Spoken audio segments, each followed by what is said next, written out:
मुख्यमंत्री योगी आदित्यनाथ जी ने श्रद्धेय पंडित दीनदयाल उपाध्याय जी की पुण्यतिथि के अवसर पर लखनऊ में आयोजित कार्यक्रम में उनकी प्रतिमा पर पुष्पांजलि अर्पित कर उन्हें श्रद्धांजलि दी। पंडित दीनदयाल उपाध्याय जी का विचार दर्शन नए भारत की आधारशिला है। यही आदरणीय प्रधानमंत्री श्री नरेंद्र मोदी जी के भारत के विकास के रोडमैप का मूल मंत्र भी है।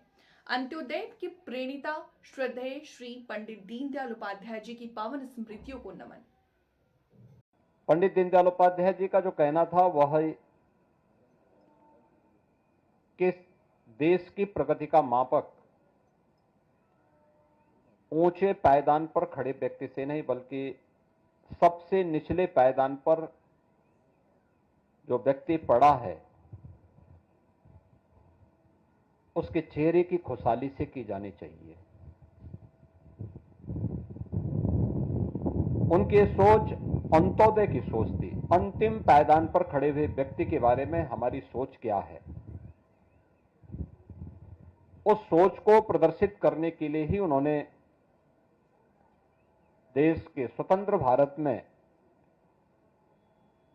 एक नए जीवन दर्शन को, विचार प्रवाह को उन्होंने उस समय दिया था। और परिणाम क्या हुआ, भले ही उस समय की सरकारों ने उसकी उपेक्षा की हो, लेकिन आज आप देख रहे होंगे कि उस समय की वे सरकारें गरीबी हटाओ के बड़े बड़े नारे देती थी, लेकिन गरीबी तो नहीं हट पाई। देश में गरीबों की संख्या बढ़ती गई। आज आप देख रहे होंगे पिछले 11 वर्ष के अंदर प्रधानमंत्री मोदी जी के नेतृत्व में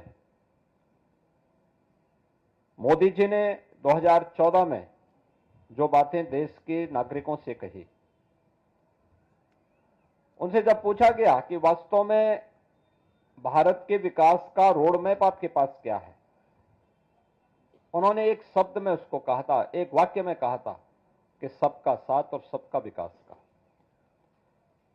इस सबका साथ जिसमें जाति, मत, मजहब, क्षेत्र, भाषा के आधार पर किसी के साथ भेदभाव नहीं है।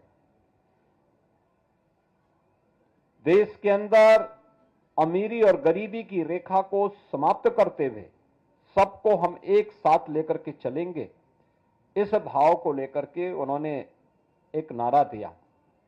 और ये सबका साथ और सबके विकास का भाव ही अंत्योदय का भाव है।